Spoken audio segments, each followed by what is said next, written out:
trying to do Hadoop -version. It's not giving like something like a command is not found. Do you know anything about that one? Who is this? Hi. Hi, Murli. Yeah, it is Shiva, not good evening. Python version, Murli. It is Hadoop version. Yeah, It would have yeah. given you the suggestion that it is just the Hadoop version.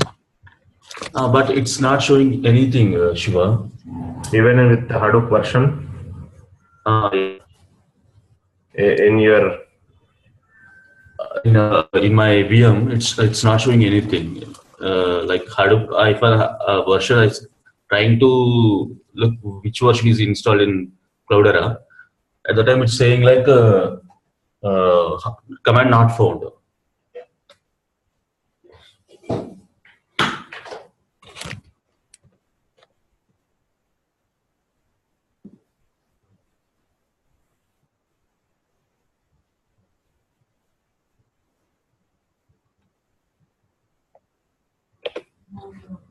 let me try to show you that in my machine only. Okay, sure. Just give me some time. Yeah, give me 2 more minutes. Okay, sure.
Okay.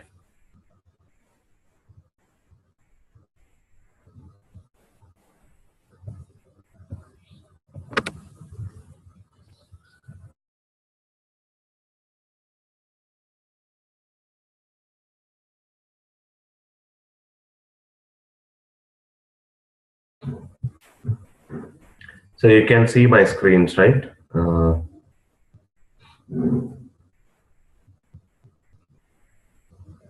Yeah.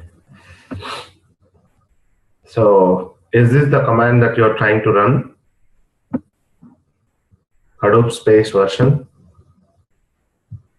If that's the case, it should work.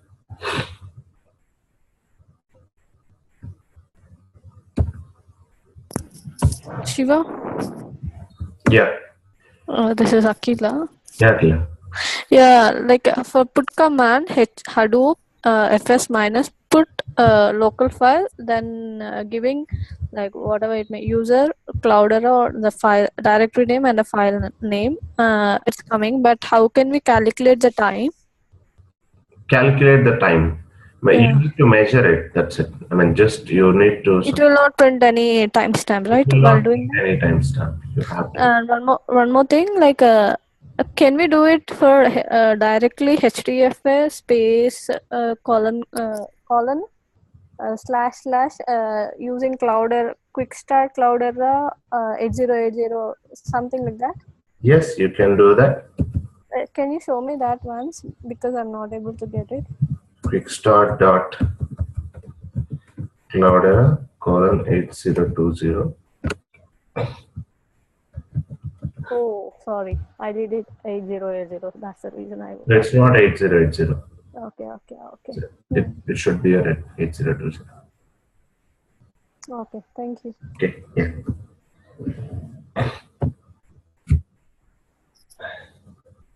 In this one we can calculate, no? This also works, the same thing. No. Time it will. These commands will not display the time. No, the same thing happens, no, with both the commands? Yes. So for time calculations, what you should do is first you need to print the date and then execute the command, and then immediately after execution of the command, you should print again the date. Okay, let me Now do I that. have Okay. 6 seconds, not even 6. In the same second, the millisecond part is 6 milliseconds part. Yeah, okay. Oh no, it's a second. Okay, thank you. Yeah, so that way.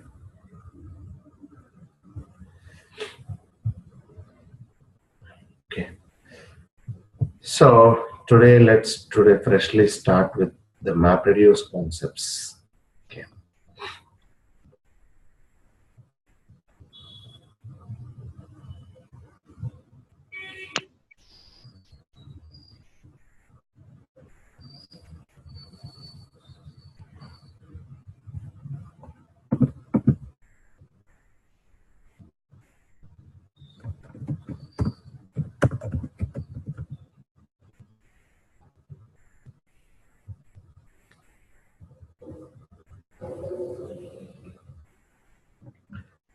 Okay, so till last week we have seen.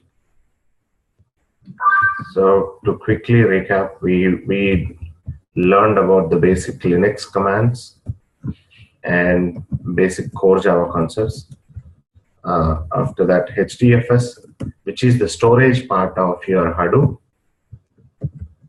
So now you know how to create files or how to upload data into HDFS, at least through the commands, and even as FS commands, and as well as your Java clients for them.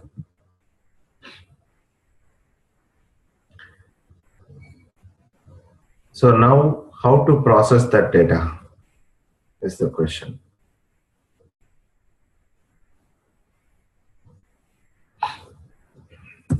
So that we achieve it through MapReduce framework.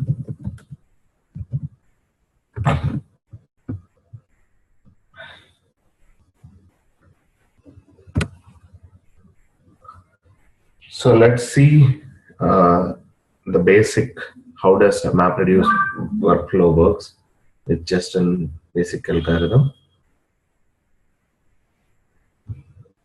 Okay. So what is index and master index in HAR files? Regarding time display, we can use like time, $time Hadoop FSI for mkdir. It will process the command, also prints the time it took to process it. Oh, is it? Let me check that. Actually, I am not aware of this option. mkdir/user/cloudera/test.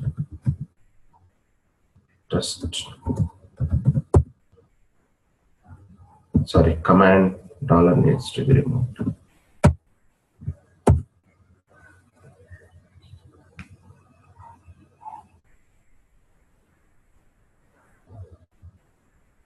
No, this is not the time.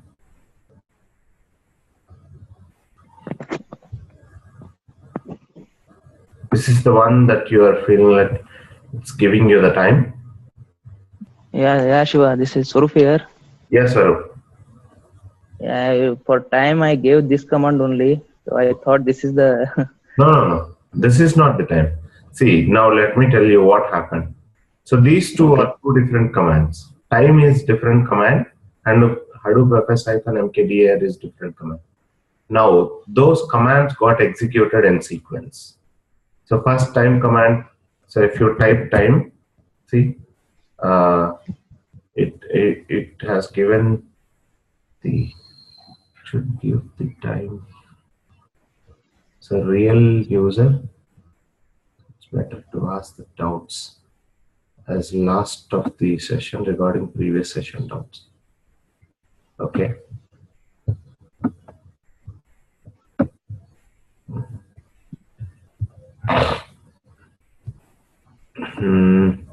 For system time, the real time, so total real time is this much, system time is this much. So user time is 0 minutes 5 seconds. Generally, it's just the time. Okay. I think I just compared it with put and copy to local commands. I found some differences. Based on that, I concluded like it is like yeah, even I feel like this is working because time, it's not printing the total time. It's just printing time for execution of this command.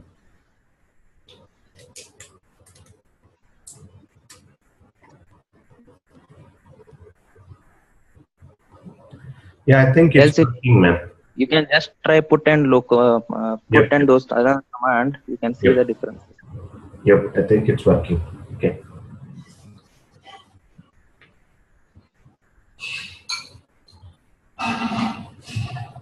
Coming to your question on index and master index, those files will contain the your names of your original files and where is the offset that is getting started with in those index files. Okay. Okay. Any other questions? Yeah, I got a suggestion from Murali Kailasapu. So before getting started with MapReduce, so can we start with questions on any regarding the previous sessions? Yeah, that's why actually I spent my last session left with 30 minutes or so left out for the questions on the HDFS itself.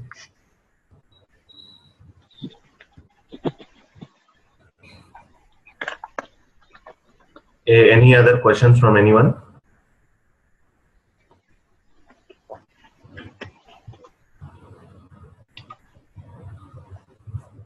Okay.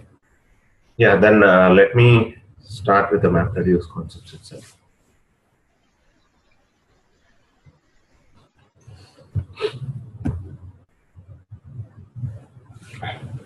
So the MapReduce approach, the framework, the name itself tells us that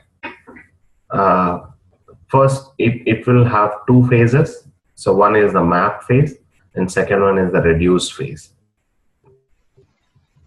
And it works on divide and conquer approach. First you will divide the data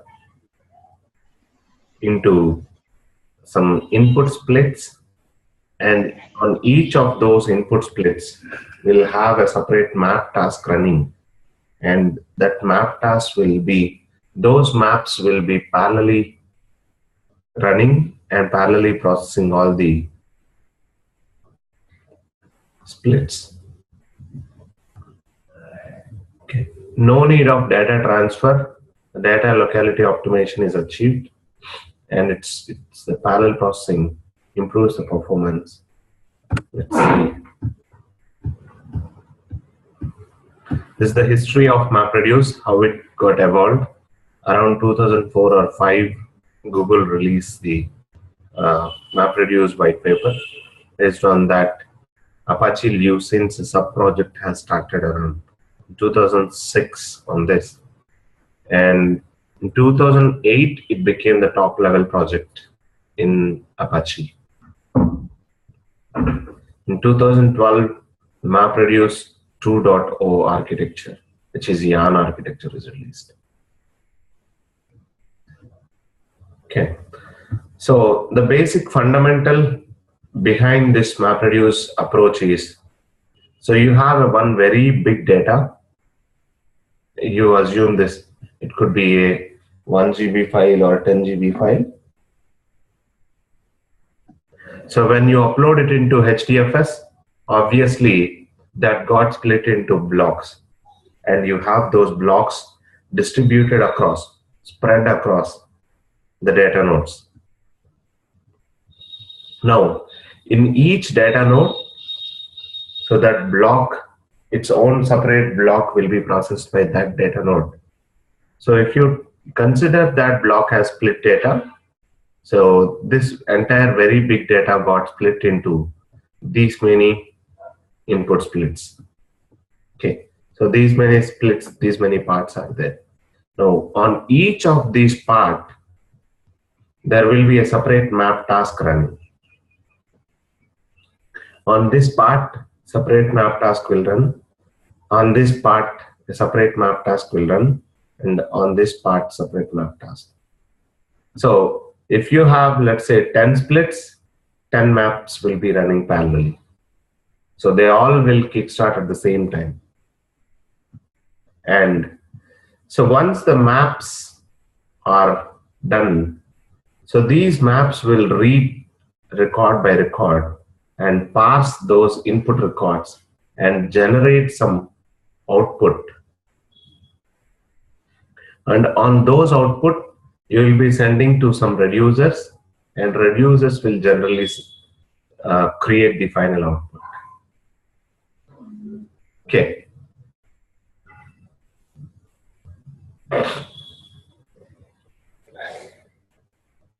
So here, one thing that we need to keep in mind is that the number of splits equal to number of maps. That is one thing. And your map, the number of records that you feed to map will be mostly the number of records that you will get from the map output also. Okay, unless until you filter out some records in the processing. Most of the times, the number of records that you feed to map will be equivalent to the number of records that you will get outside of the map. Okay. Now, this is for flat operations when the number of input records and number of output records are equal.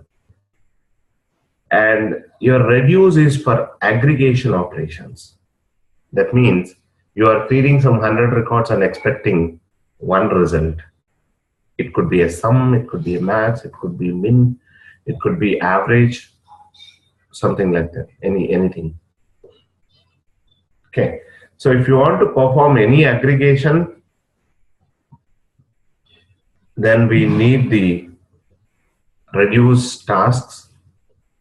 And if you want to do any flat transformations, just the flat transformation, then we need the map tasks.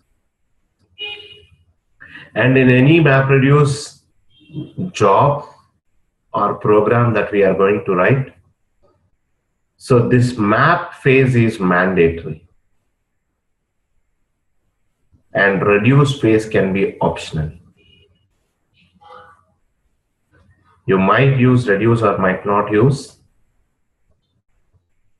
but let's not worry about this optional phase right now. But for now, keep in mind that so we'll have both the phases, map and reduce phase.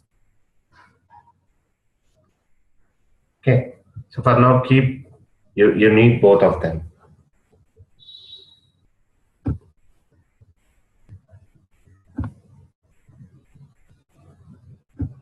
And finally, your reducers will write the output to your destination location. And no data transfer is needed. So this split is available in one data node. In that data node, map task will get started. This is present in data node 2.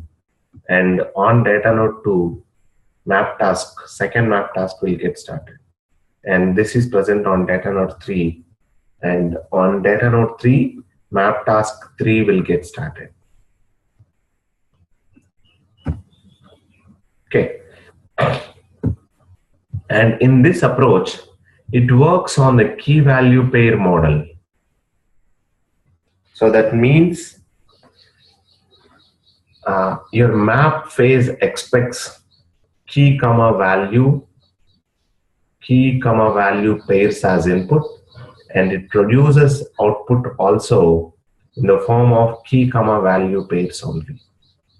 It expects key value pairs and it produces key value pairs. And similarly, even your reducer expects key value pairs and it produces the key value base.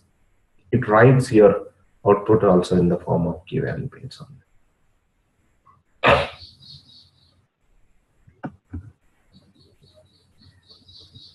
So imposes a key value input and output formats, define map and reduce functions. So our map expects K1, V1. So one key value pair. So from that, it can produce one or more number of. It's just a transformation. You're not doing any aggregation here. So it's just a flat transformation. The number of records might be almost close to that or even more than that. So your number of input records for map, if you're not filtering the records, it might be equal to the final count, final output count. Or if you are splitting each of these records into multiple records, then you might see more number of records. It's not like you are combining 100 records and giving the aggregates here. So the purpose, the difference between these two phases I'm trying to highlight here. So map is for transformations, basic flat transformations. Reduce is for aggregations.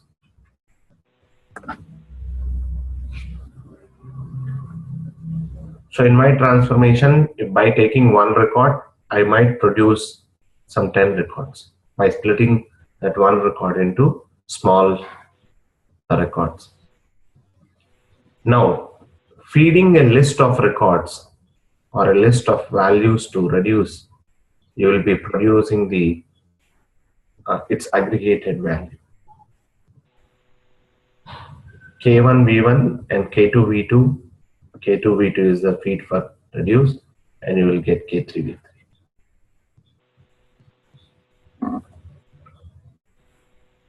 And map function is applied to every input key value pair, and map function generates intermediate key value pair, which is K2 V2.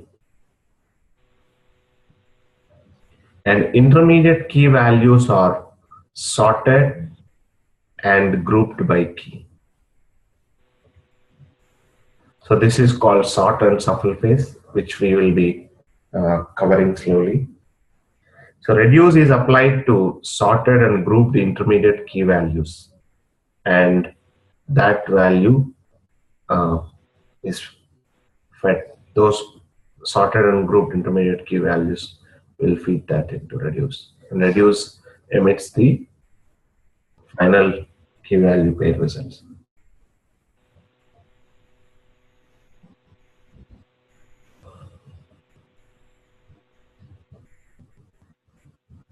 So this entire flow, let's take with one word count example. So in the word count algorithm, so what will happen is, if you have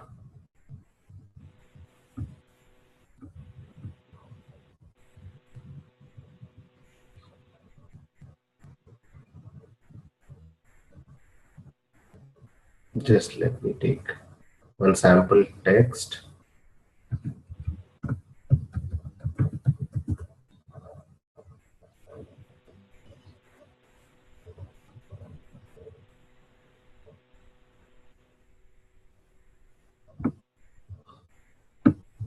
Okay, so I'm trying to take this array, this paragraph into my input feed. So in word count algorithm, so let's understand the problem statement here. Let's say I have one very big document, and inside that I want to find out so what are the high frequent words that are coming in that document, okay, and what are less frequent words that are appearing in the document. So I want to know for this, so how many times this big is repeated, and how many times this data is repeated, how many times the term is repeated. So the counts of each of these votes I need. Okay. So if you feed this entire document, let's assume this is a very big document. So then that big document, if that document is of 8 GB, so 1 GB, and if you upload that into HDFS, obviously by 128 MB block size, so will result into 8 blocks. So now you have 8 blocks spread across your data nodes. So that means that entire big file got divided into 8 chunks or 8 splits. Now on this you have, so let's assume, so till here, somewhere here it got split into another map task. Okay, so let's assume this is my first 128 MB and this is my second 128 MB. Okay, so on this there will be one map task running, and on this there will be one task running. Now inside this each map task, your line terminator, okay, or carriage written is the delimiter between your lines, and so that is the record delimiter. So if you reach an end of line, that means this is one record. So this will get processed by your map task once, and if it processes completion of that first line, then it will go to the second line. So then it will go to the third line. Okay, so that way, so your first map task will process continuously line by line, and parallelly, so your second map task would have processed the first line and second line. So this is like divide and conquer. You have divided your big file into parts, and inside that each part you are processing record by record, and all these parts are being parallelly processed. Now, so in order in our algorithm, in order to find the counts, so what I will do is I will read this first line. Okay, then I will separate, or I will split these. I will split this line into a string array of words. Okay, so string array of words.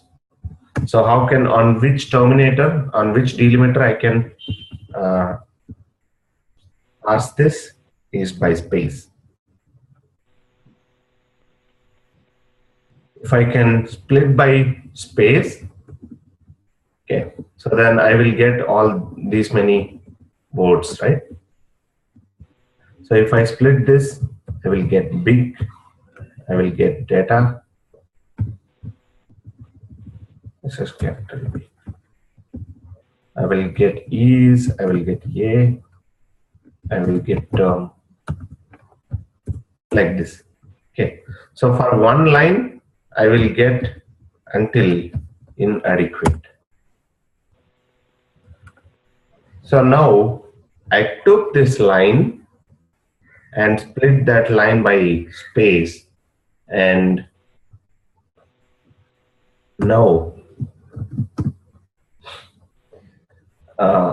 after splitting this, for every keyword that you come across, we count this. Okay, so I will mark this as big is 1. So first time data occurred once, and is occurred once, and again a occurred once, term occurred once, and inadequate also occurred once. Okay, and while processing the second line, again, so once you come to the data, here again you will put as 1 only. So first, so big is occurred once and data is occurred once, and even though after term for data, for is occurred once and data is occurred once.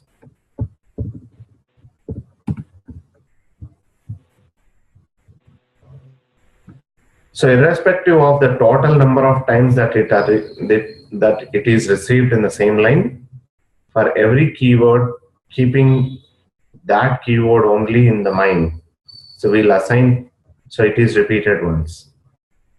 Okay, so this is occurred at least once. The data, one copy, one instance of data is there here, so I put here, and another instance of data is there here, so I put 1 here. So that way, so from my map method, I should generate big comma 1 as a key value pair output, and data comma 1 as second output, and is comma 1 as third output. And similarly, once again, after reaching the second data, again you will put here as data comma 1. And finally, let's assume there will be one shuffle phase,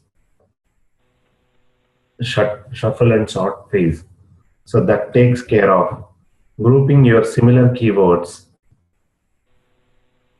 Okay, so grouping, if I do the grouping of similar keywords, what will happen? So if I take only the big data pairs, so of course this will also be there, big comma 1 will remain as is. But for data, so if you see data comma 1 comma 1 in this. So since you grouped your key value pairs by key, so here the keys are same. So for whatever the pairs, the keys are same. For them, the values will be grouped. Now, if you feed this to your reducer will finally give you the result like big 1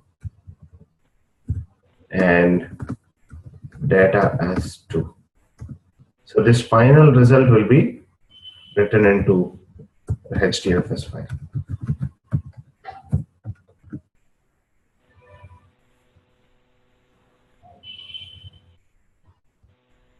Okay.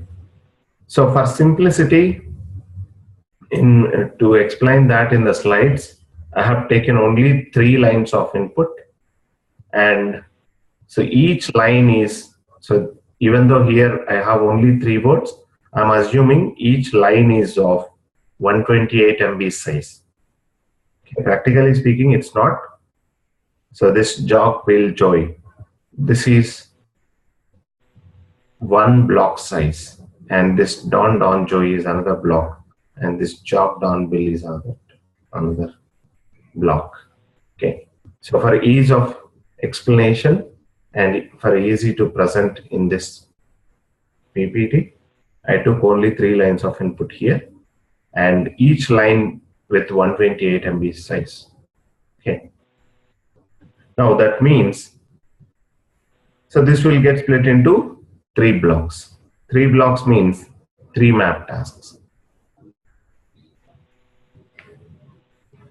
So this first map, this we call as input split. Okay, either you call it as a block or input split. So this first input split is considered here, this in after splitting. So this input split is processed by a separate map task, and this input split is processed by a separate map task. And the third input split by third map task. So here, the key comma value pair. So value is nothing but the entire line, and key is nothing but the line offset.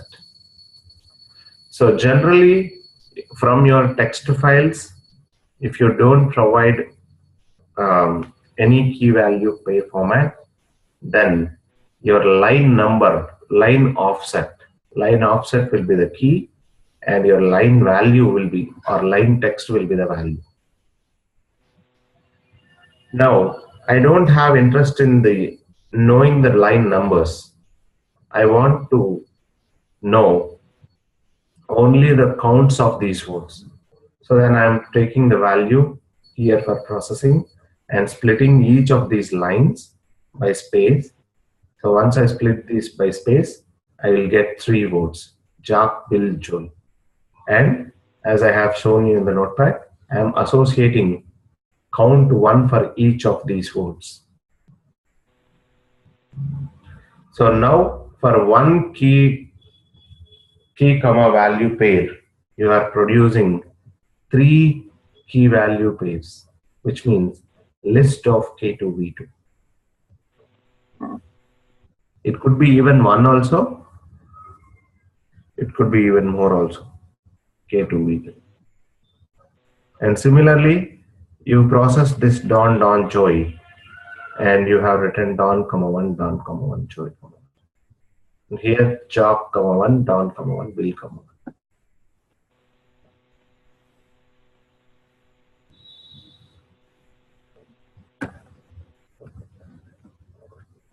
So now, shuffling will happen. Shuffling means shuffling, and that grouping of shuffling means the similar kind of keywords will be brought to one place, brought together. So here, Bill is there in this list and in this list. These 2 records will be brought together. So Bill of 1, 1. This grouping by keyword will be done in this phase. Next in the alphabetical order, which one will come? Don. So Don will be collected from these 2 map outputs, intermediate outputs. So Don, 1, 1, 1, 3 times. And then Jack.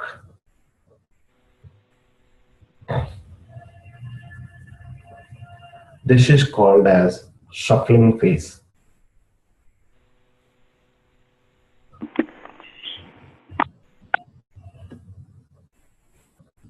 Now, so I will feed these records into my reducer. So if I feed these into reducer, so from reducer I will get this output.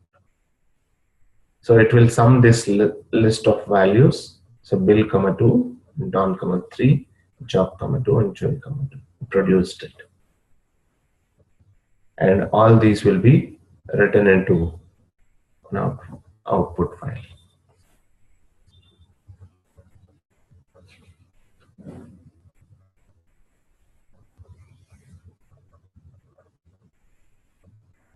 So here, as a MapReduce programmers, you don't need to worry about how to split your data. So this portion is a gray area for developers, and even this shuffling phase can be left as gray area for developers. Only focus your concentration on this map phase. This is where you might need to write your logic for this phase, taking your input and producing the intermediate outputs. And again, shuffling, you don't need to take care. MapReduce framework itself will help you in that. So assuming that you already got the shuffled records for your reducer, you need to write the logic for your reducing phase. So now, even though you have these many phases here, input, splitting, mapping, shuffling, reducing, and final result, from programmers' perspective, you need to focus or you might need to write your code only for this mapping phase and reducing phase. Okay. So just we have seen theoretically and the flow wise.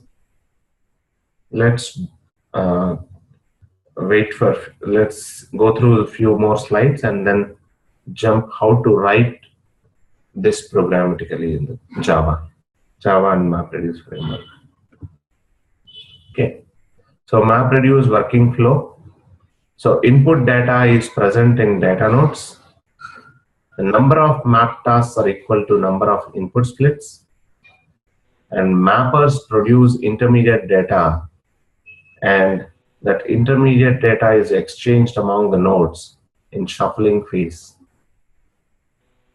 And all data of the same key goes to same reducer. This one more thing. So here all data for bill is collected to one place, and that is fed to one reducer. I mean, not for every key you will have a separate reducer. What I am trying to say is all the data for a particular key will get processed by a one single reducer. Not like these two DONs will be processed by one reducer and this DON will be processed by another reducer. If they have same key, no matter how many records are there with that same key, all those keys will be processed by one single reducer. Shiva, Yeah. Shiva, in this case, then why do we need reducing? Because shuffling is already doing the reducing work, right? Shuffling is grouping your keys and collecting your values. It's not doing that aggregation operation. The count it's not doing, or the sum it is not doing, the max it's not doing. It only shuffles your key value pairs in such a way that all the similar keys, all the values for the same key will be copied into one machine. So job of shuffle is that collect bill comma 1 and from here, and collect bill comma 1 from here, and copy it to this machine.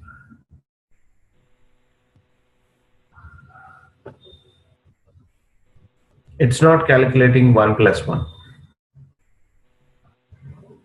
Okay, but what is the advantage? Because you're kind of similarly trying to do indexing, right? It's very, isn't it indexing? In Scala? No, isn't this indexing? This is very similar to the indexing logic. It's a kind of indexing you are trying to say. It's not indexing. You are getting, yeah, it's a bit similar to that. Okay, it's not. So you are trying to get each of these keys and associate all its values into a list. So now this is a list, array list, and this is another array list, and this is another array list of variable length. So key comma, it's list of values. Key comma, it's list of values. Key comma, list of values. So this will help in the retrieval of the record, right? Yeah. Very similar to indexing, right? When I pull a bill, I'll get immediately 2 bills and the record of those 2 bills. Yep. Or 2 or 3 DONs. Yep. Okay, so. Shiva? Yeah, Murli. How many reducers will be there in the total? What is it? Reducer. How many reducer will be available? Like, see, there is a number of reducer count. I am not giving you any specific statement for that right now. Okay. It will be decided on the input size. Okay. So you can't guarantee how many reducers it will run. Okay. And yeah, there are some parameters how to control the count of reducers, but Okay. you can't. There is no straight formula that for this much of data you will run this many number of reducers. Okay, sure. Okay. Yeah. Good question.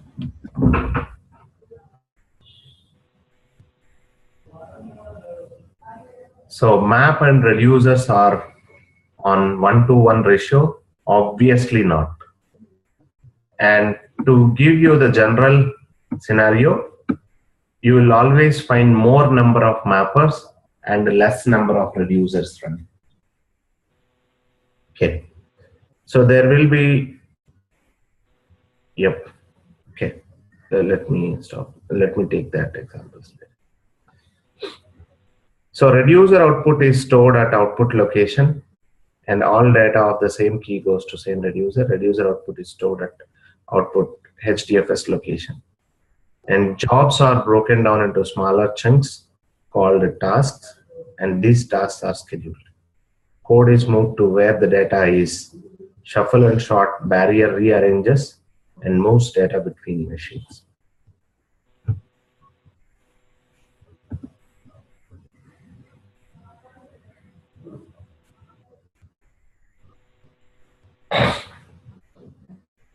So now, let's say I have a client,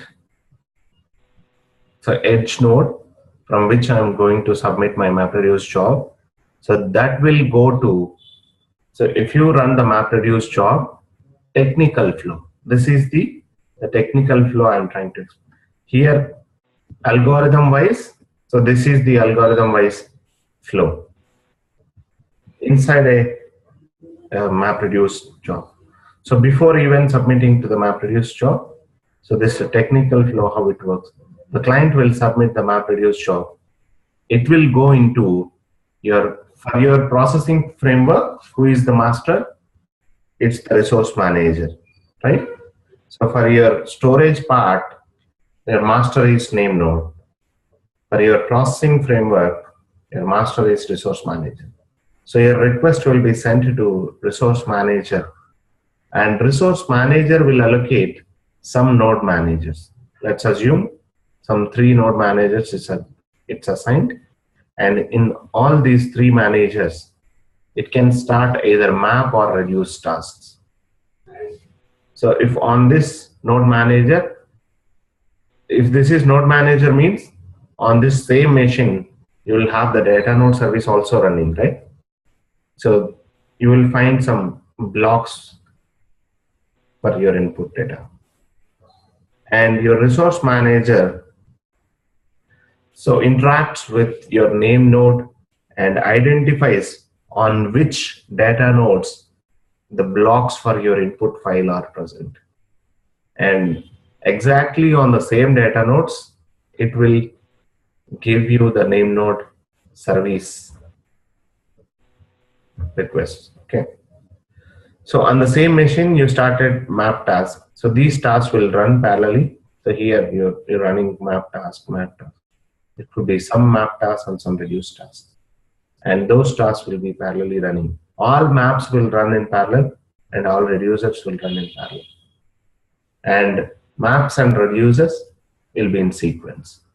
So after completion of maps, reducers will run and all reducers can run parallelly. So now these tasks will run and they will produce results and they will send the results to client. Okay, so that is not through the resource manager, obviously. Here for simplicity of this diagram, I omitted some of the inner details of this architecture. And we'll be going through this job flow once again in very detailed fashion. Okay, so for now, I have just shown you 2 flows. So one is the process-wise, so the phase-wise flow inside the MapReduce job. And this is the job submission flow, job execution flow. So client submits that to map resource manager, and resource manager instructs node managers, and node managers initiate the tasks. Those tasks are nothing but map and reduce tasks. And what will happen in those map and reduce tasks, I have shown you in the previous slide.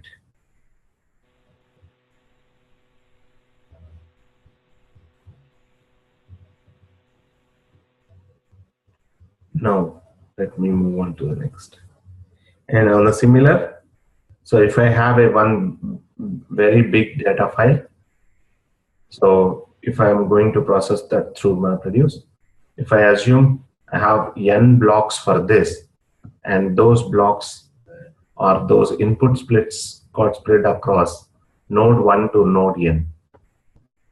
And on this split, so there will be a mapper task or map task, and parallelly processing my nth map task on this split, and it produces the map output. So here, what you have to take here is, so this is one data node, right? So inside this data node, this is one block that is in HDFS terminology. Coming to MapReduce terminology, this is a node manager, and this is called as input split. And your one input split is processed by one map task, and from map task, whatever the output that comes, that will be written into your local file system, not onto the HDFS. Only your final result from the reducer will be written into HDFS. Your mapper output, that means intermediate output, will be written into the local disk, local file system, your Linux file system only. And that local file system, the outputs will be copied onto the machines, copied onto another node managers in which the reducer task is running. Suppose if the reducer is also running on the same machine, then no need of copying. It refers to that data and it runs.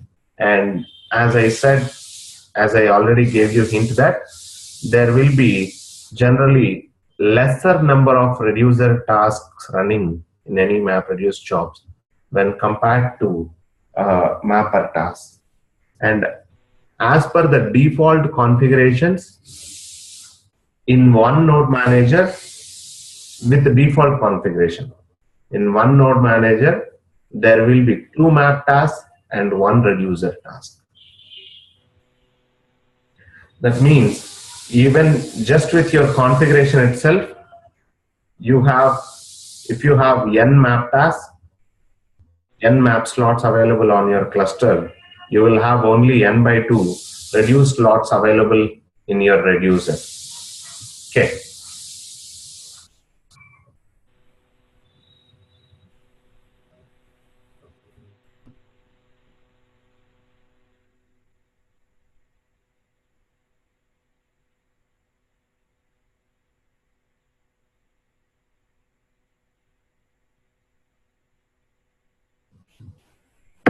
Okay.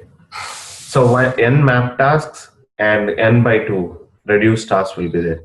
So there might be chance to copy your map output from one node to another node.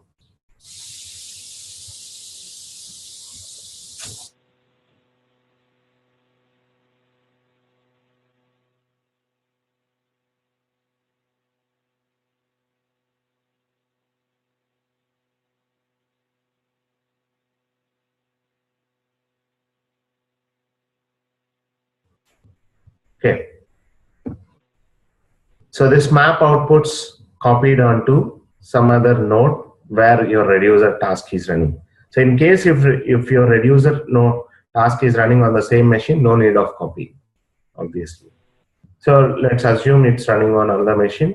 So your map output is copied to here, and your reduce task is running on this machine. And finally, it produces the reducer output.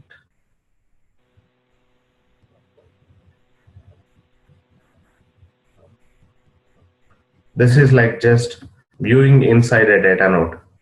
How if you just see what happens, the flow inside these data nodes, the process flow through a mirror, it looks like this. So this block is present in this data node, it processed by this mapper task inside the same node, and that produce the local output and copied onto another machine.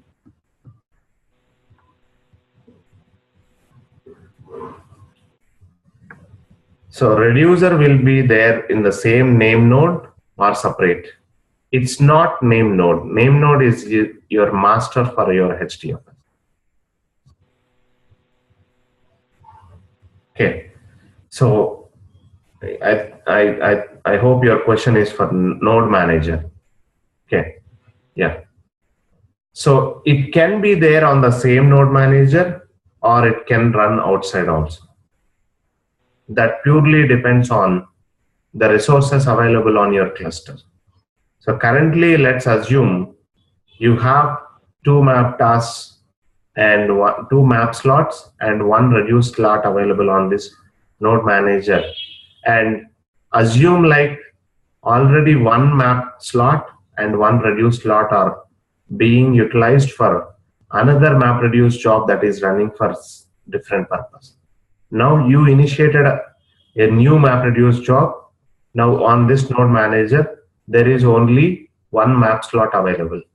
Then if that map task completes, it produces the output, and by the time still the second map slot and the reduced slot being utilized for other MapReduce job only. Then what will happen? So your resource manager will instruct another node managers to start the reduced tasks, or allocate the reduced tasks for processing this map output. Then this map output will get copied onto another reduced tasks.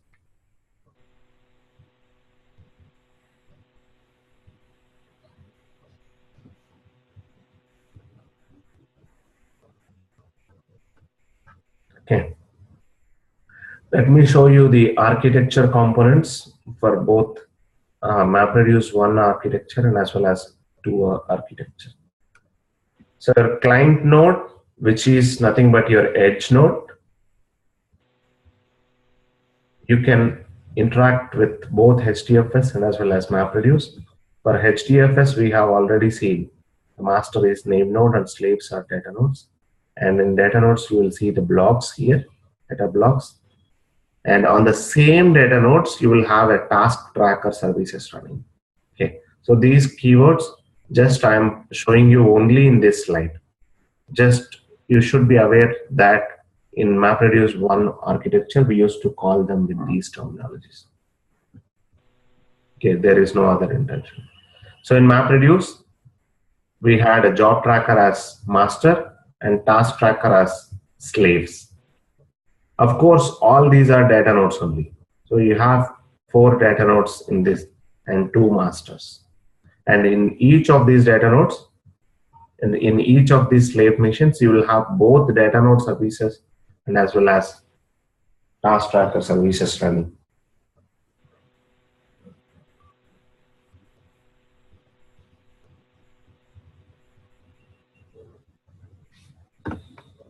Okay, so this is one architecture, but the problem with this MapReduce 1 architecture is job tracker is overburdened. The reason is, so once you upload your files, so many people will try to read that. Okay, only one user might be writing that file, but once one huge file is written into HDFS, there might be a lot of users to fire queries on that file, write some MapReduce jobs on that.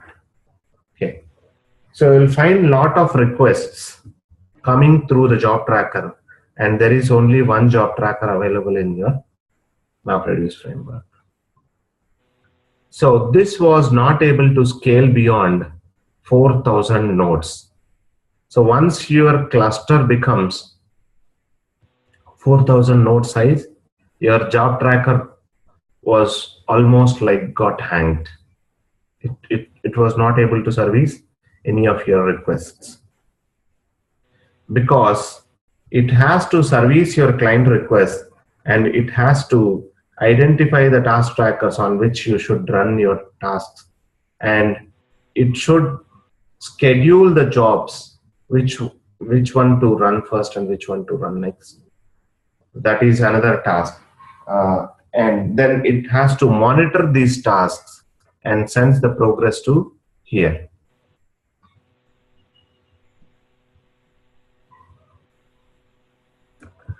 So if you consider its tasks, so job tracker was doing, job tracker duties are like,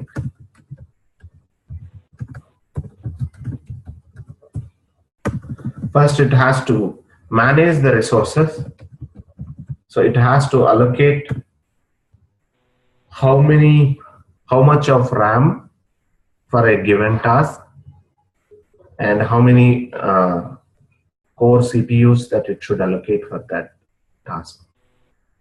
So resources management and jobs scheduling, it only has to do, and application, the MapReduce application monitoring.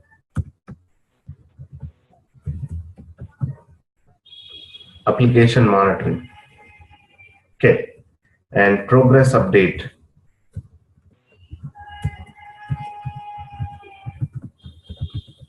Progress update for client. So these many duties this job tracker was taking care alone in MapReduce one architecture. So after reaching 4,000 nodes limit, it was not able to scale. It was not able to respond. So to solve that scalability purpose, so what you can do is you can reduce the burden on one single machine and you can divide these duties with different machines. So on the same concept, the division of this job tracker duties for different machines. So Yahoo came up with another framework called YARN. So YARN, its full form is for yet another resource negotiator.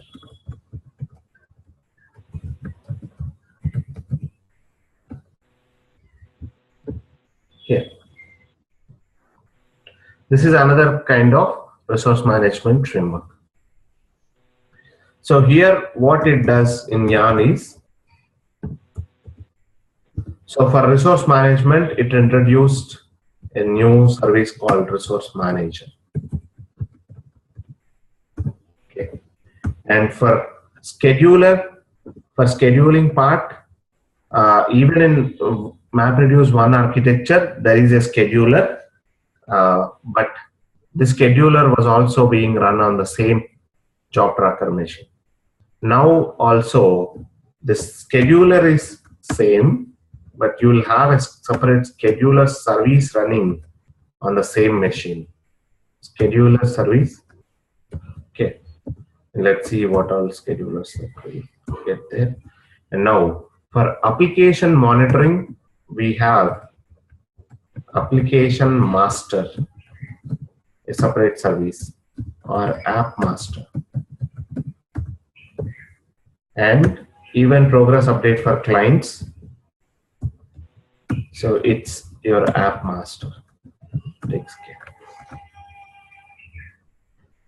Now, only these two services will be running on your master machine of your YARN framework. And these two jobs, which is the toughest one. So just allocation of resources and telling just allocation of your resources is the primary job of your resource manager.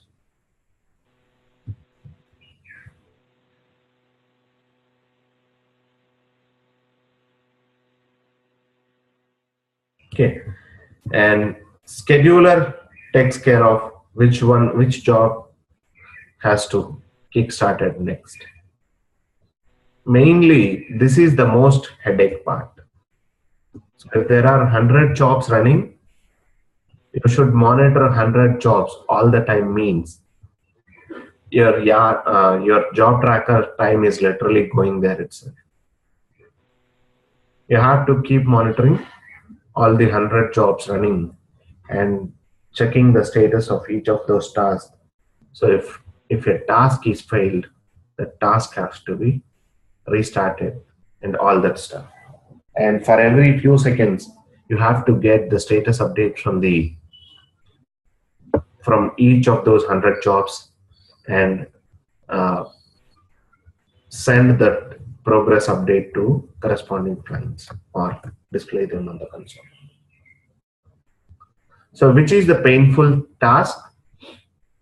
So this is only during the initialization or the kickstarting of your job. So you take this much of RAM memory and this much of CPU cores, and this decides who needs to go next. That's it. These two are simple tasks.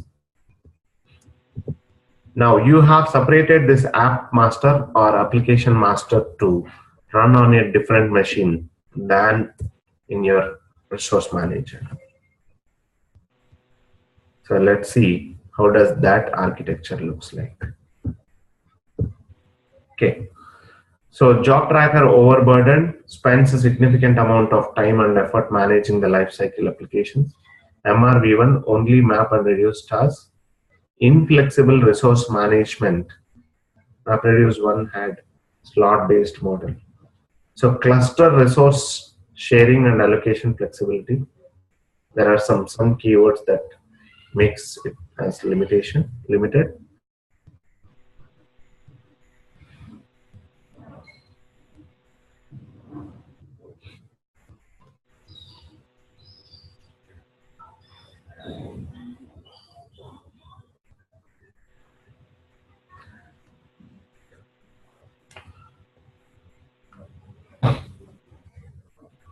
So in MapReduce 2 architecture, so inside this MapReduce 1, I took this example. Let me I pasted sometime this.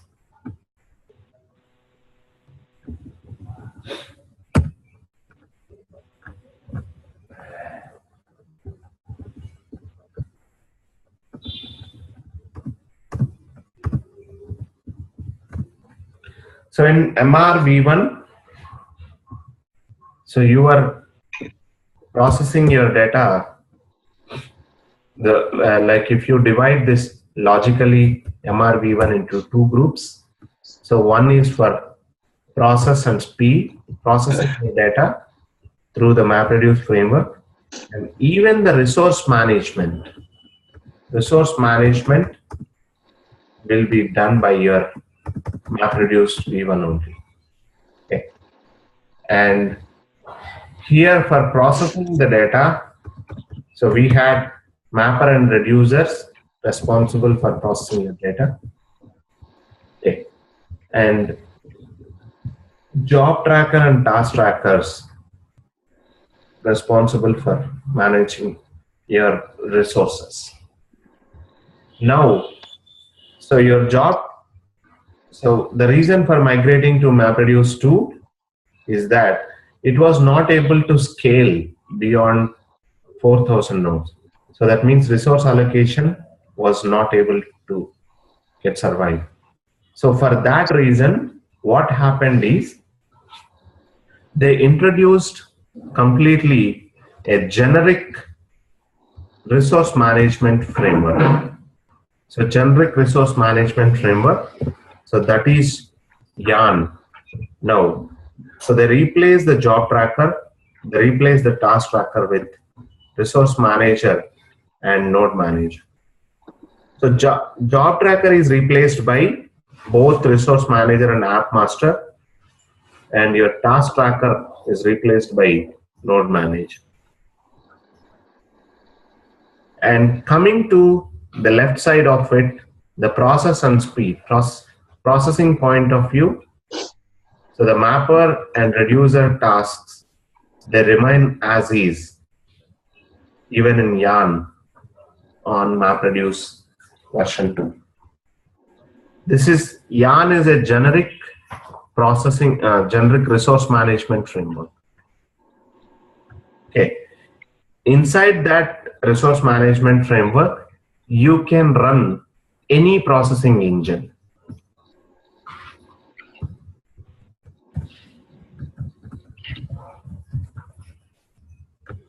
Okay. So here, if I talk about processing engines, so MapReduce is one such processing engine, and Tej is another such processing engine. Spark is another such processing engine. So that's the reason on the same Hadoop cluster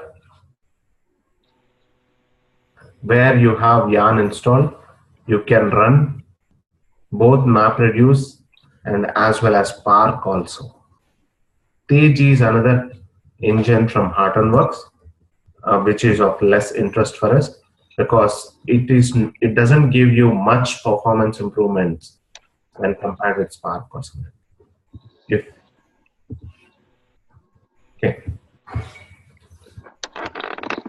So what I'm trying to convince here is, so you have to see your MapReduce version 1 as two layers or two components.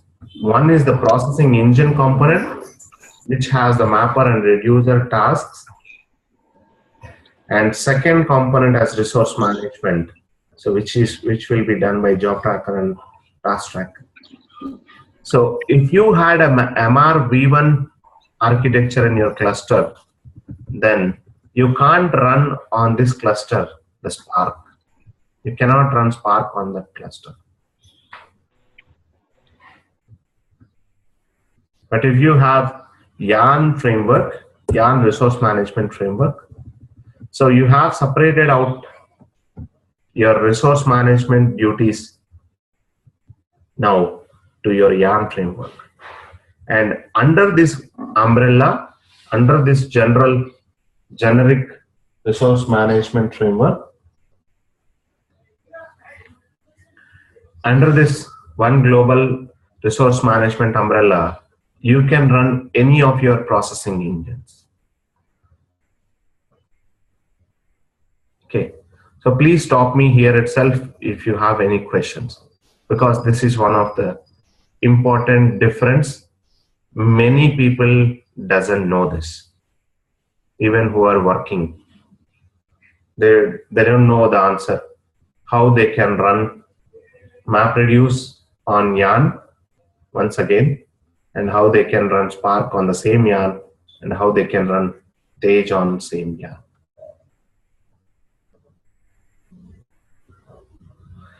So as per MRV1, it is responsible for giving you, if you are a client and if you ask MRV1 to run a MapReduce job, hey client, take this much of RAM, take 20 GB RAM, take 10 cores of CPU.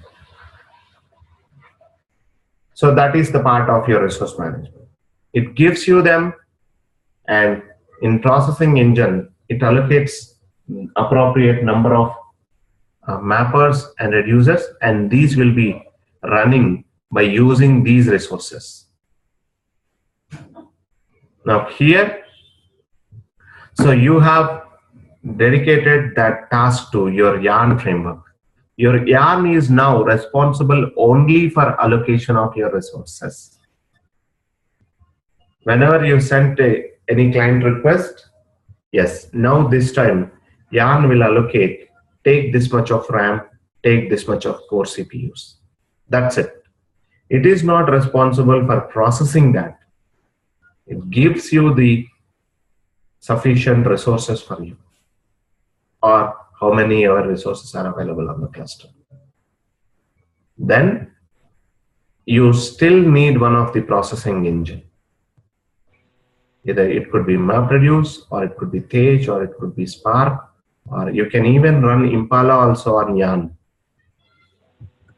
Okay, but this is not industry recommended. It slows down your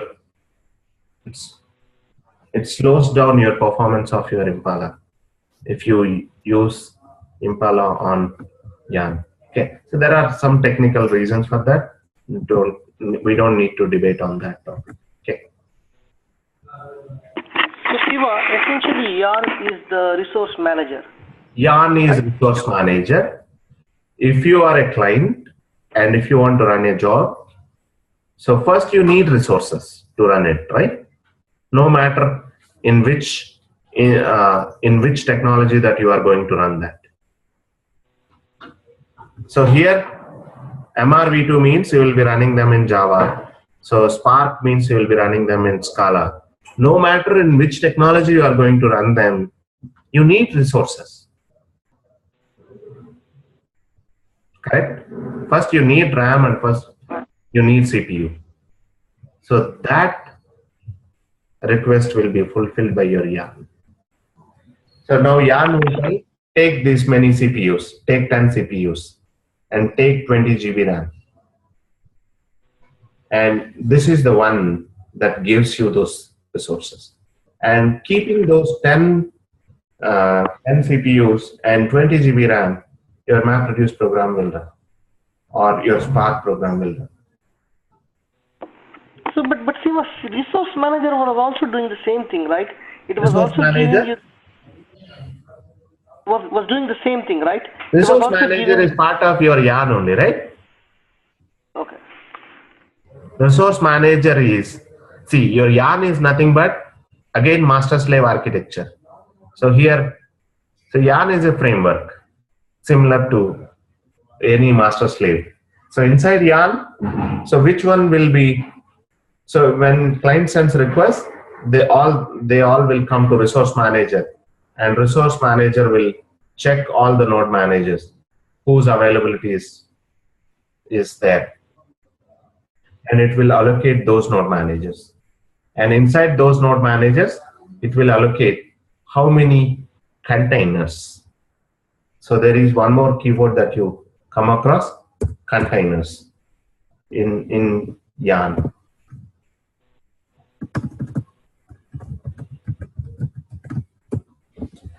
So container is nothing but, you can logically feel this as a virtual container for some CPU cores, RAM memory. Okay, generally these two I/O channels are not controlled. So one container means, let's assume your administrator defined the container sizes. So one container may mean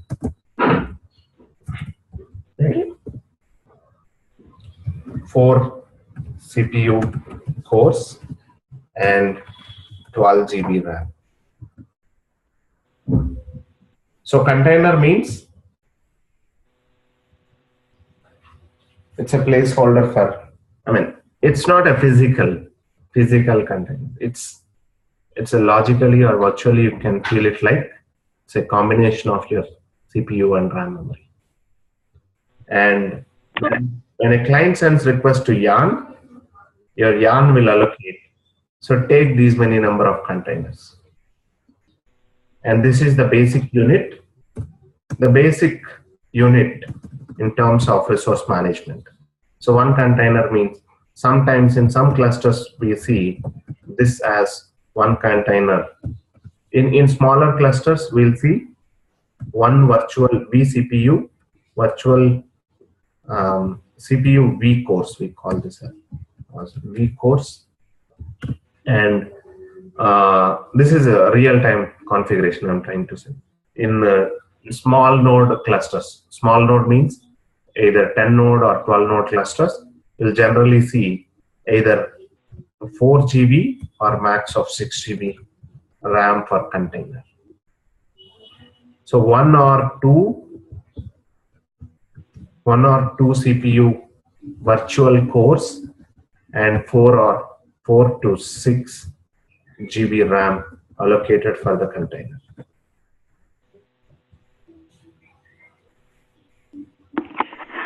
Siva, No. but what is difference between MRV1 and yarn? That's what I'm confused. The two, MRV1 on the top and the yarn. What is the difference between those two? Okay, so MRV1, it does both the resource management and as well as processing of your tasks also. So now your yarn is responsible for only the right side part of it. But this is a global and generic resource management framework. So on MRV1, you can't run Spark because these are tightly coupled.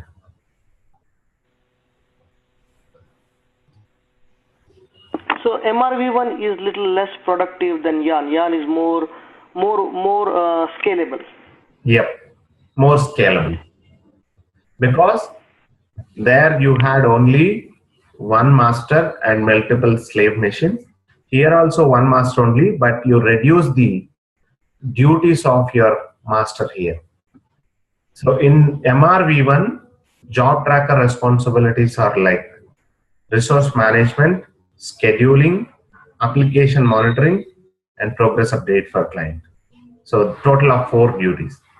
Now in coming to yarn, the right side part of it, so resource management will be done by a separate resource manager machine, and scheduling will be done by a scheduler separate service, and your application monitoring will be done by a separate machine, application master, and these 2 tasks will be done by application master.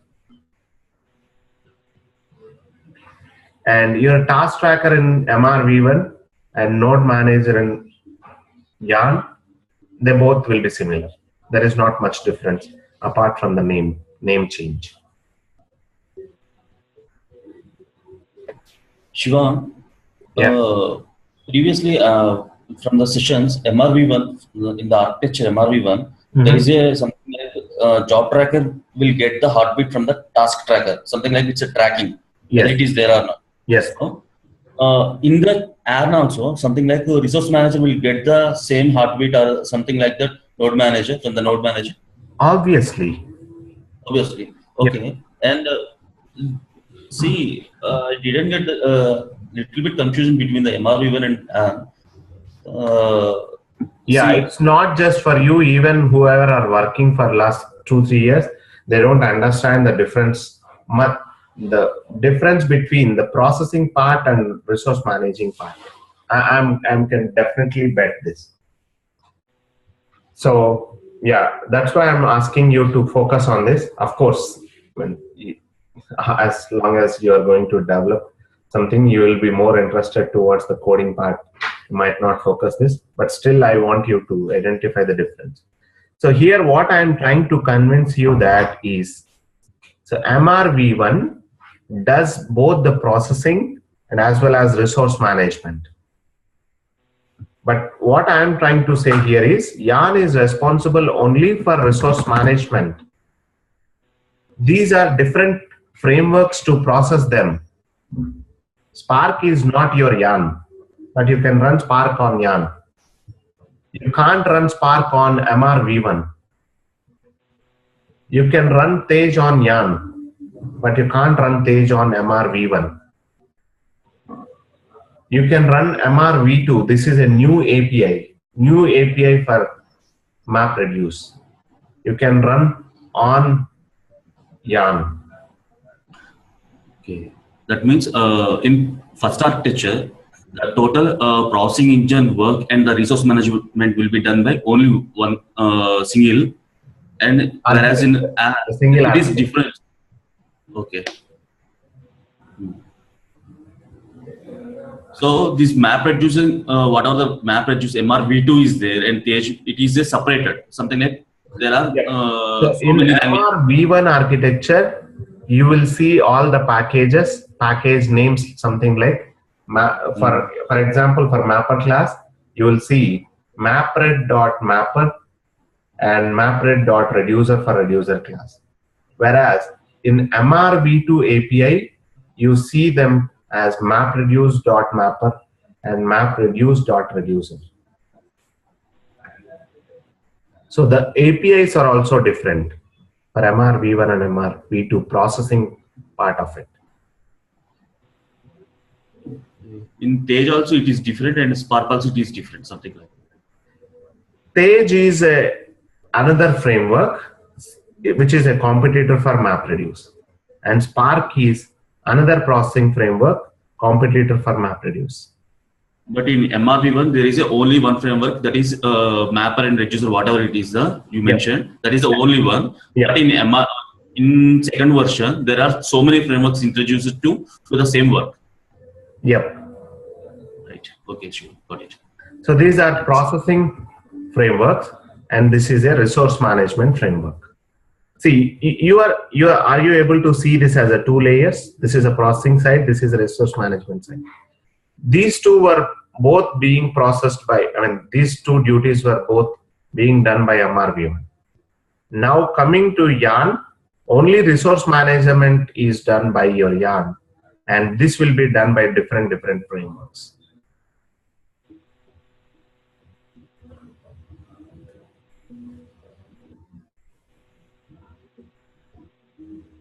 Okay. So, yeah. So are you clear with it, Akila, or you want me to explain the help of these blogs or articles? No, I heard out like the map task and the reduce task runs in a container or what the contain. Yes. So now resource manager has decided in which node manager to run. And inside that node manager has given you one container. Let's assume one container. So inside this container, you will run map task or reduce tasks. And this container will be on load manager or data node. See, again, this is the reason why I'm stressing again and again. Node manager and data node will be running on the same machine. Okay, but how will it differentiate from node manager and data node? It's a service name, right? Okay, like the separate daemon will be running. Separate daemon will be running. That I have shown you also, right? So for data node, separate daemon with I was 0, out of my and for node manager, how it is going to happen. Yep. Okay. Okay. And the difference is that the bottom layer will be HDFS, and above that there will be Yarn, and above that all these engines will be running. That's it, right? Above that, what will be running? Engines like Tej, MapReduce. If I need to put this in Paint or something. Let me. So I want to stress this a lot because you will understand this.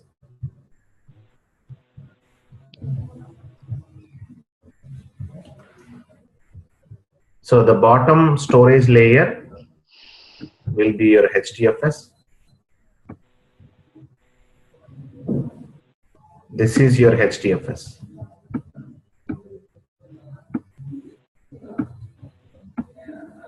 Okay. Now, on top of this, you will have Yarn. Mm-hmm. So which decides so how many containers that you have to use for processing of your data or accessing your data. Now, on Yarn, you can run either MapReduce version 2 or Tej or Spark or Impala or something else. If two engines are running at the same time, how will Yarn allocate the resources? So how does that matter? it doesn't need to know which technology you are going to run. So MapReduce is running and Spark is also running, assume in the same cluster. It will come and ask Jan, I need some processing capacity. Then it will tell, take 2 containers. Then Spark will come and ask for resources. It will give, take 3 containers. How different Spark runs on Yarn? How different MapReduce runs on Yarn? Coming to the Yarn perspective, there is no difference at all. If it MapReduce comes and asks Yarn, it will give based on the availability. So it can give 2 containers to this and the same 2 containers to this.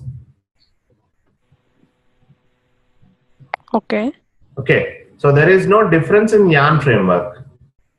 But inside MapReduce processing, how that is where the difference lies. That's why people will migrate to Spark from MapReduce.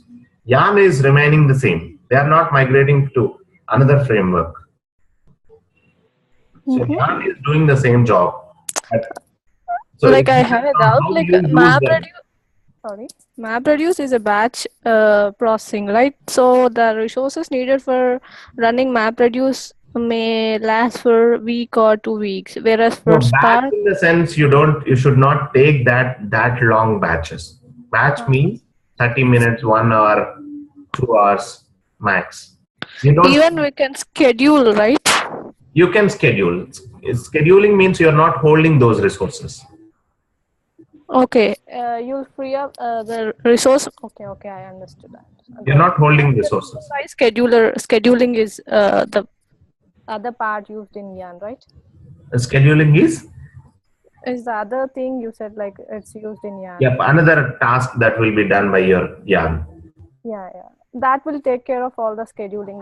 Yep, scheduling. Lock down the resources. Yep. Okay. Yeah, it's clear. Thank you. They don't have this. They don't have Tej. They don't have Spark. They don't have Impala. They just had MapReduce. Only this was there, and even this was not there. So they were directly accessing HDFS through MapReduce, and this was responsible for all the tasks. So now they got one layer for resource management and different technologies for processing your data using this resource management framework. Yeah. Got it. That's the reason why Pig and Hive runs on MapReduce but not on Yarn, right? No. Yeah, again lost there. It runs on MapReduce means, so Pig runs on MapReduce. MapReduce runs on Yarn. Yeah, that's Pig and Hive cannot directly interact with Yarn, right? Yeah, they cannot directly interact with Yarn. That's the reason why when we run Pig or Hive, there will be in the background, it will be running MapReduce jobs. Yes. Where will those MapReduce jobs will be running? Of course, on Yarn. On Yarn. Yeah. Okay. Okay. So how many process engines can we run on Yarn at a time? Is there any limit? You can run any number as long as you should have that many resources available in your cluster. Let's say you have only 10 containers available on your cluster. So in such scenario, it will not make sense to run more than one processing engine at a time. So if you have hundreds of containers available on your cluster, then you can parallelly run your MapReduce engine, and as well as some users can submit MapReduce jobs and some users can submit Spark jobs.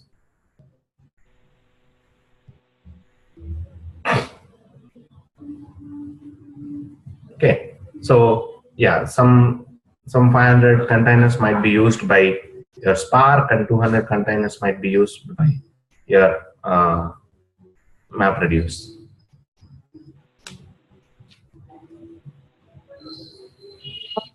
One question. This is Neetu here. Yes, Neetu. You mentioned that that is the reason why people are migrating from MapReduce to Spark. So, uh, what is better in Spark? What is As better in Spark? yeah. Okay. So in MapReduce, so in the map phase and reducer phase, if you see in map phase, it reads record by record or block by block into memory. So if I have eight blocks, so for 1 GB file, so it has 8 blocks means it brings that one block into, so one block processed by one map task. Okay. So during this, it reads the input from HDFS directly.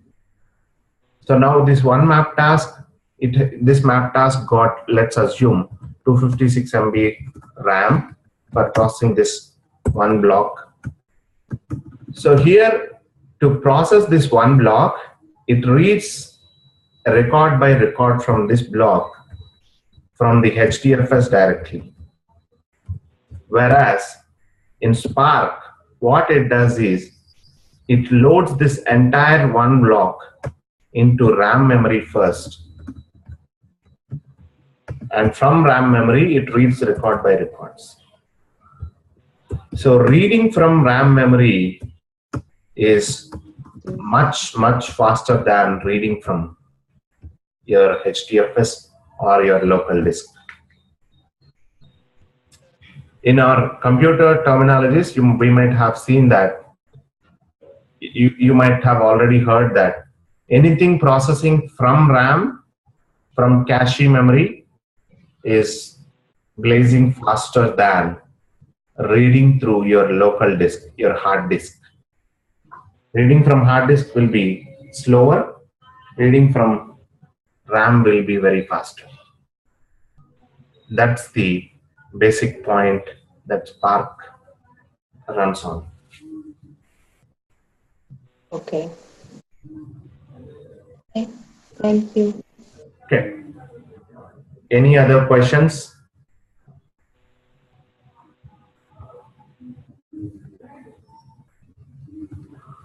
Okay. So if not,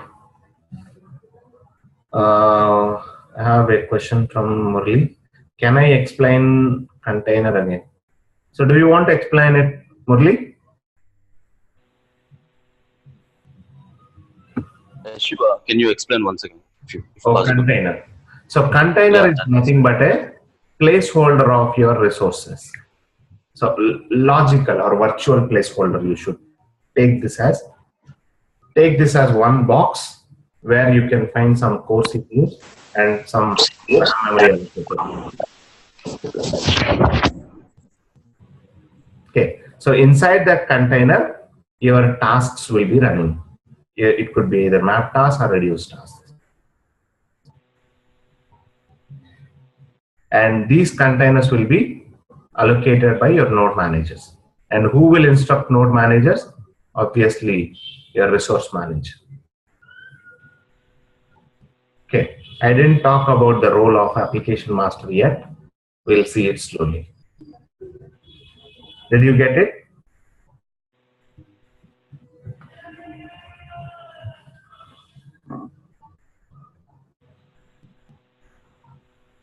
Okay. Yeah.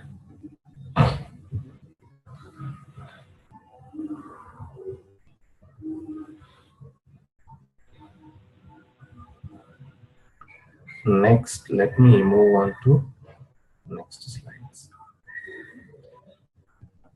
So go through all these things. Yarn daemons, resource manager manages resources for a cluster, instructs node manager to allocate resources, and application master, I didn't talk about this much.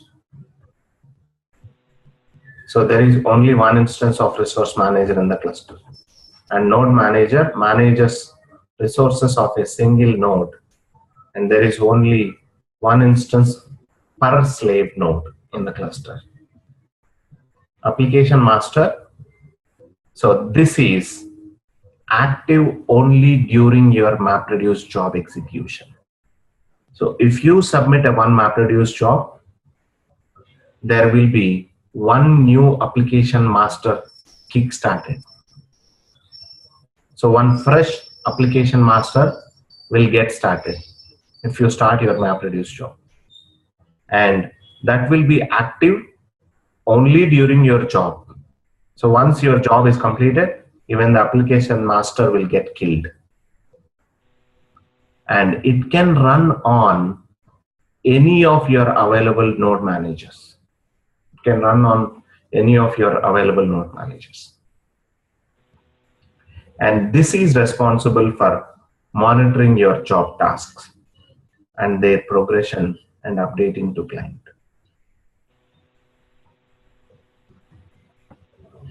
These are all your yarn daemons, yarn resource manager specific daemons. So there is one MapReduce specific daemon that will be running on your cluster if you observe here. So MapReduce history server. Only your MapReduce jobs, once after completion of their execution, they will go to history server, but not the Spark jobs. For Spark jobs, there will be a Spark history server. For MapReduce, we'll have MapReduce history server.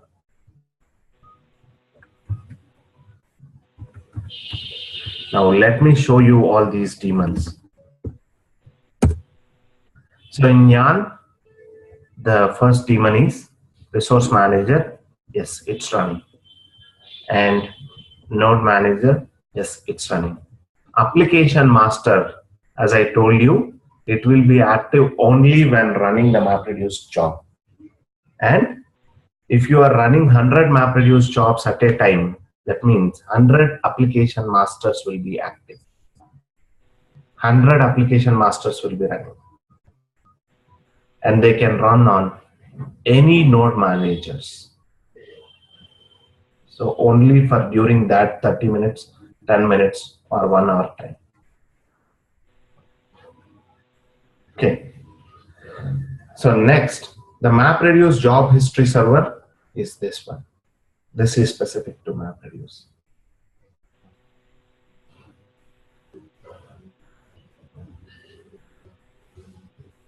Coming to web UI part of it, your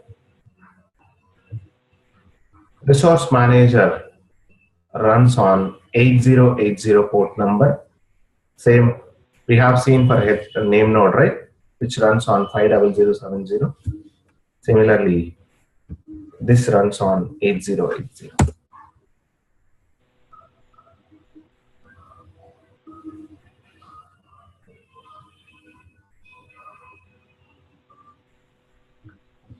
So this is through browser you can run it.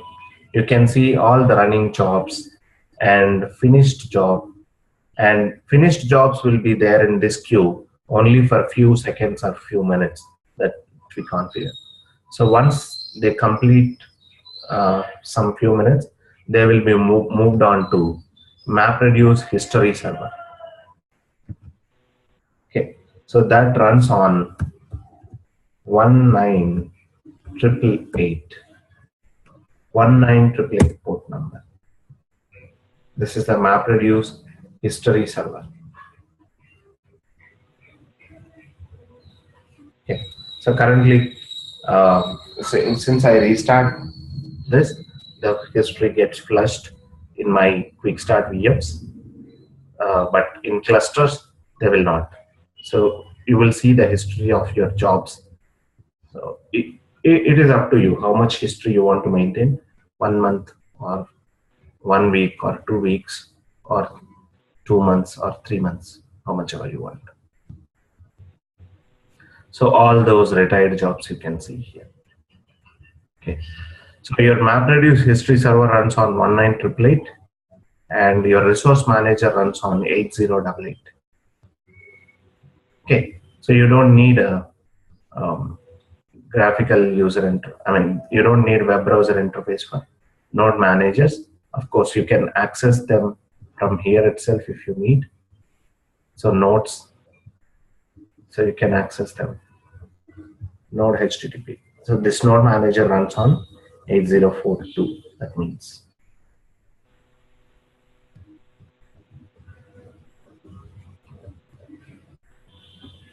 Okay. So this node manager. And list of containers, you can see. Container IDs, it didn't display us.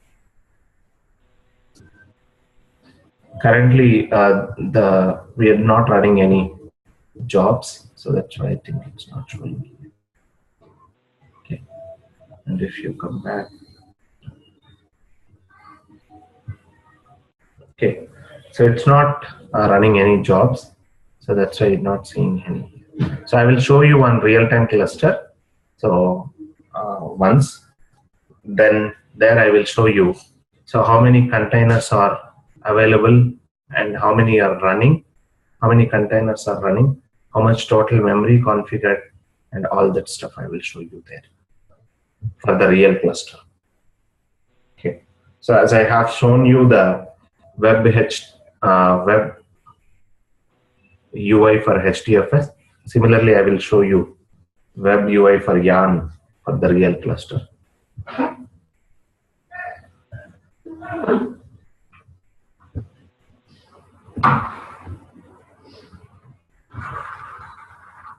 So the daemons in this resource manager, management node, name node, management node for HDFS. This is for YARN. Okay, so sometimes you might see these names being interchangeably used, MRV2 and YARN. Okay, but the exact difference I have shown you in the notepad. Okay, so this is for resource management master node. This is for storage master node. So on each of these node 1, node 2, node 3, you have both node manager and data node services. Now you have installed another service, let's assume HBase. Even for that, master service will be running separately, and its a slave service will be running on your all these slave machines. So now on this, you're running region server, region server, region server, this way.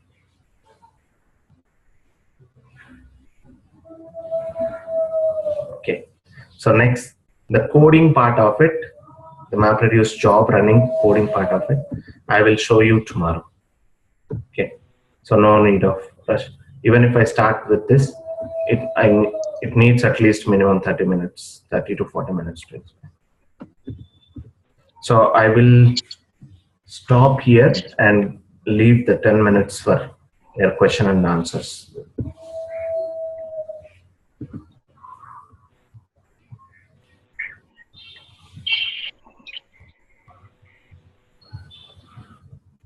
Any questions?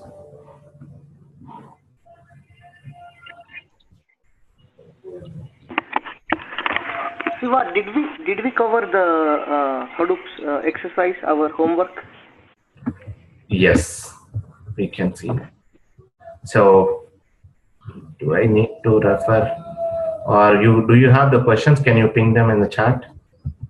Yeah, let me do that. Give me a minute.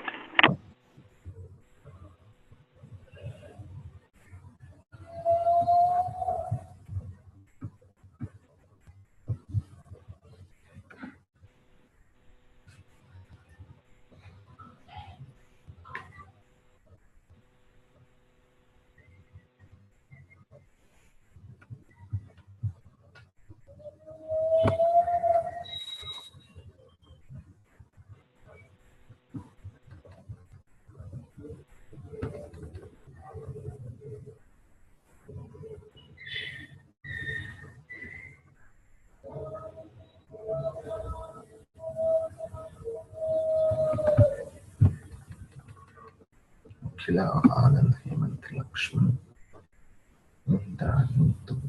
Satish.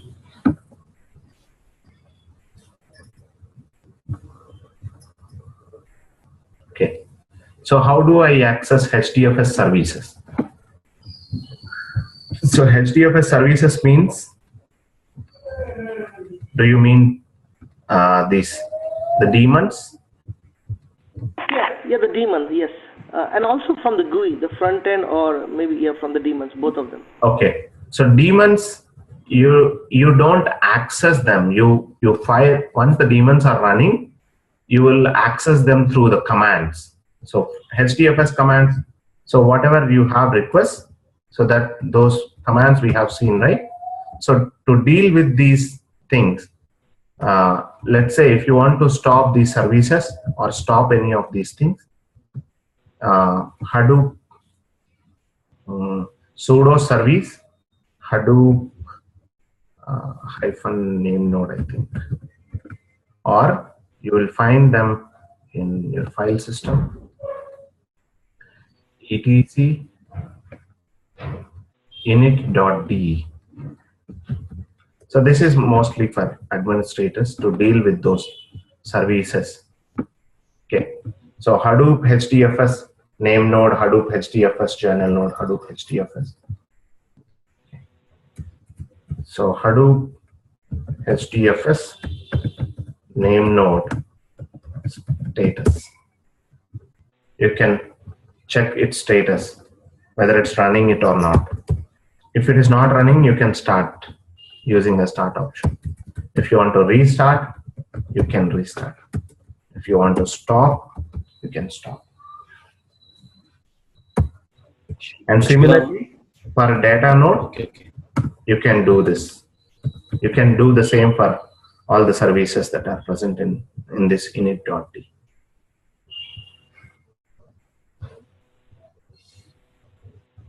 Okay, same like your Hadoop MapReduce history server, even for that you have this daemon here. And Yarn node resource manager, you have one here. And Yarn node manager, you have one here. Is that what you are looking, Anand? Yes. Yes. That is correct. That's exactly correct. Okay. And what's your next question? The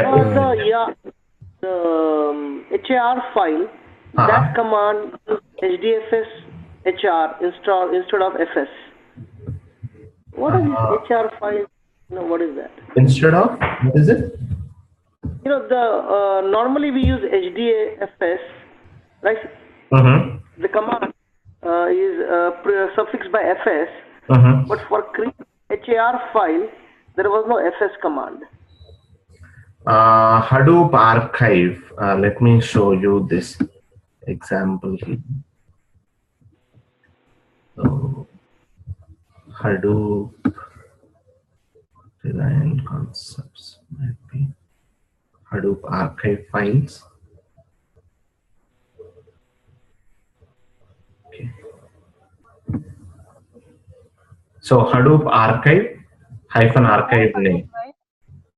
Yes. What is it? We have Hadoop command, right, for archive. Without Hadoop, using Hadoop, we can't fire. Cannot run. Your voice is breaking. Is it Akila? Yeah. Hadoop archive name myhar.har -p your path, source path for your parent path for your directory, and inside that directory, what is the files you want to archive? And yes, this is correct, Akila. Okay. Yep.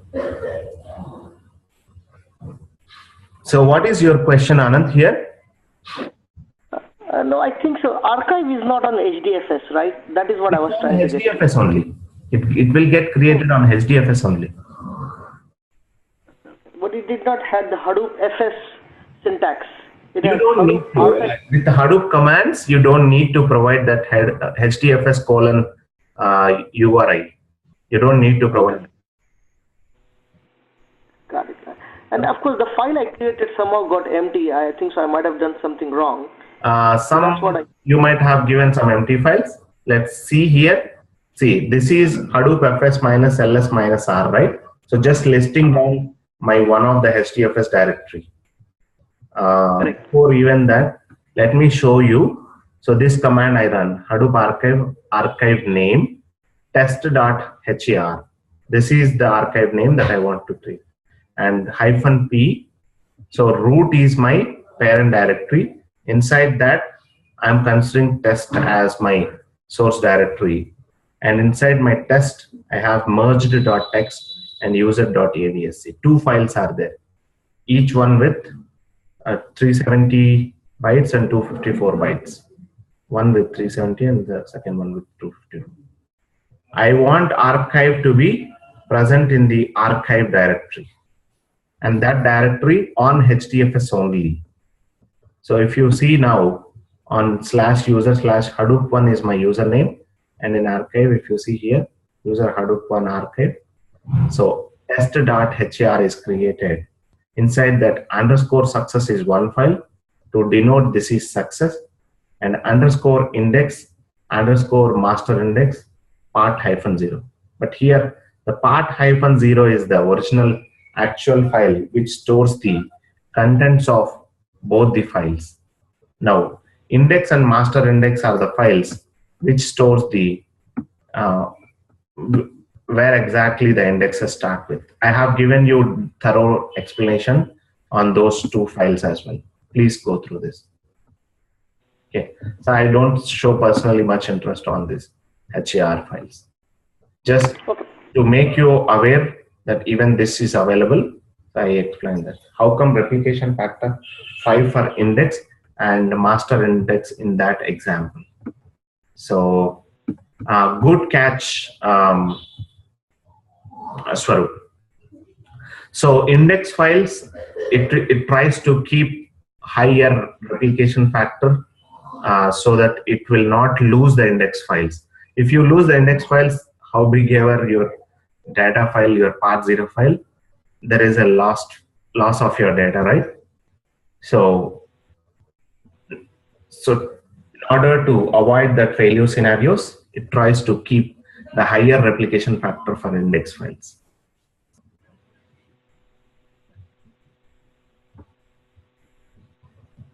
Good catch, man.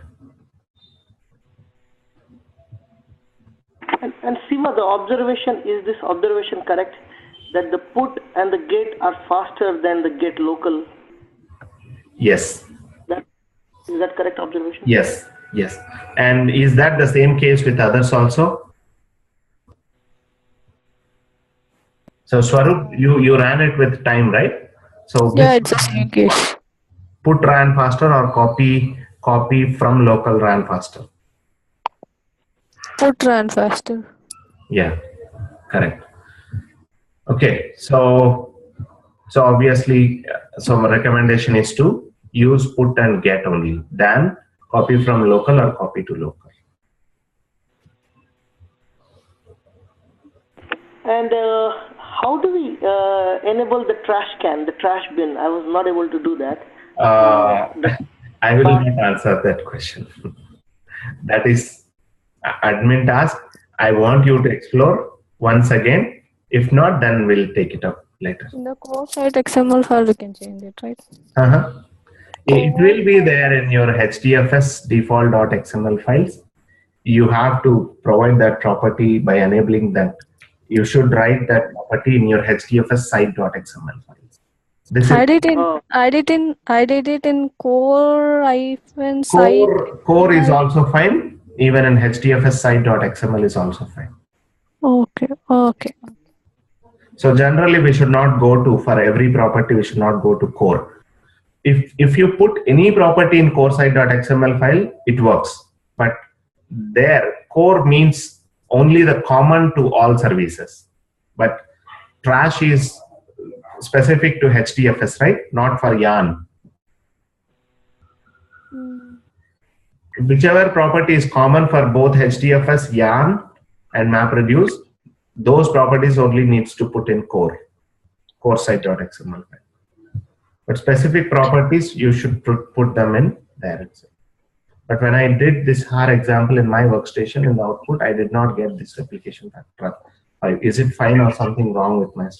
That's fine, completely fine. So this installation, this Hadoop installation, I did it through Ubuntu and parcels. These configurations will be different, the default configurations, and your Cloudera Quick Start VM, Cloudera Manager installations configurations will be a bit different. Okay, so you don't need to worry about that. That's perfectly fine, no issues. Okay. Any other questions?